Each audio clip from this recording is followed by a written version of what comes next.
you and Tuck Borland are still listed as co-starters at middle linebacker for depth chart. Did they talk to you guys much about how that rotation might work going forward? No.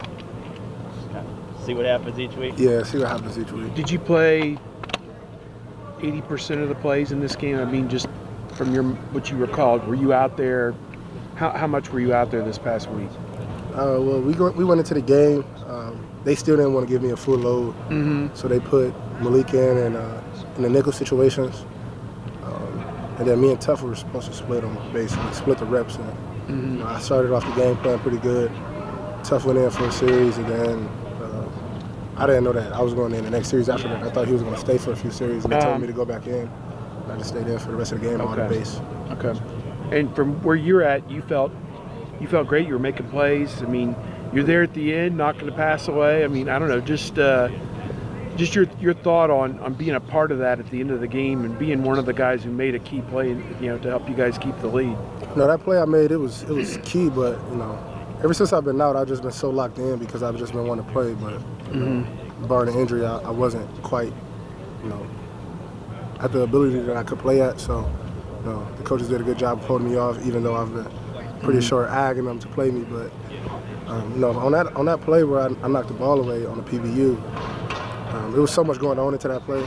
We only had 10 people on the field. I wasn't even supposed to be in. Malik, like I said, Malik was in the nickels, and he had just ran down on kickoff, and they didn't tell him that we were going to nickel. Start. Yeah, so as the play was about to happen, I just looked and I see 10 people on the field, and it just so happened that my backup position, I was the backup behind Malik and nickel. I see he wasn't on the field. I ran on there and just happened to make a play. And, if I didn't run onto the field, who knows what would have happened. That's how things happen though sometimes.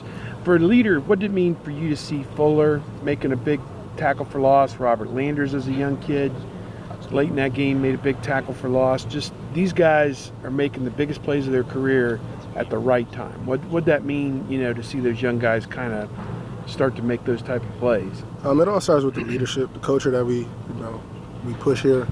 It's no coincidence that those guys are making those plays because it's leaders in each one of those units and on this team that's going to push them to, when their numbers call, they better make that play because this is our last go round, and the coaches do a good job of putting them in position. But at the end of the day, it's their decision, and those guys have bought in and they're starting to see the fruits of their labor. Chris, you're finally facing sort of an NFL-style offense this week. You sort of lick your chops at a chance to do that because, theoretically, what you show against Iowa is what you can show on Sundays in the future. I try not to think about the future as much as possible. That is, like you said, that is a big thing at the next level. But the spread offense is a big thing too. The NFL is going more and more towards spread, more and more of a pass game, and I just love to play against a team that run the ball as much as they do. I get a lot of action. You play against Indiana, they throw the ball 60-something times. Sometimes it feels like you're just out there playing 7-on-7. Actually get to hit some people this week and get in the mix of things. So that's always, as a linebacker, me, Bake, and Book was just talking about it today. Like it's rare that the type of defense we play that all three linebackers are in the box, and we're going to see some of that this week, and it's going to be fun. Chris, does it matter where you guys are ranked tonight? It's going to be announced any second now, but then number two, what is the key from here on? Because y'all have put yourself back in the big picture. We're as long as we do our job, we will be in the picture.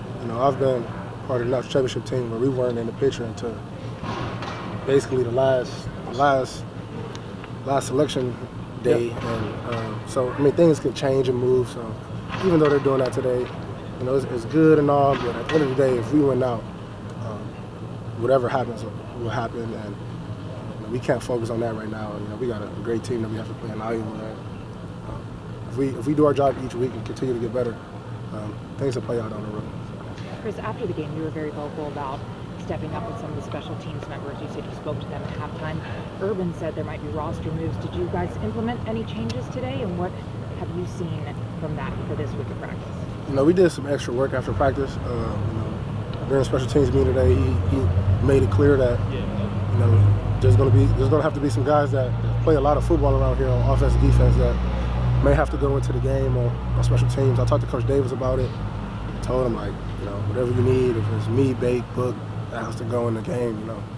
if we need to get to where we need to get and that unit is not providing, we'll have to make changes, and we're all willing to go make changes for it. So we'll see what happens. We have great young players. They have to play great, and we'll see how that unfolds. What was Coach Davis's response? You know, I didn't play kickoff, you know, once he got here, but I was playing kickoff for 2-3 years, and you know, it just so happened that the position that they're talking about that I might have to play, that's the position I played. So I told him, like, I already know it, like, you know, and he was just so excited to just have, you know, a guy like me to just be able to, like, all right, you going in, and I'll be ready. So yeah, that's all it was. It was a real quick conversation. You guys fought so hard to get that win. You don't want to give any of that momentum, any of that stuff that you gained back. I mean, Penn State needed a touchdown on the last play when they were at Iowa to win that game. I mean, they outgained them by 300 yards and needed a touchdown on the last play to win the game. Just what do you guys say coming off such an emotional game to go out there and play another team that is right up there with you guys? You know, Iowa, you know, historically is always a great team, a tough team to play in. You know, last time we played them, I think we played them here. I was a redshirt freshman, and you know, it was just a slugfest. You know, they started out hitting us right in the mouth. I just remember sitting on the sideline thinking, like, this is a real team right here. And you never really know until you play a team. You kind of think you know, but yeah, it's definitely going to be a hard-fought game. It's not going to be a game where they're going to roll over, which we never really get because, you know,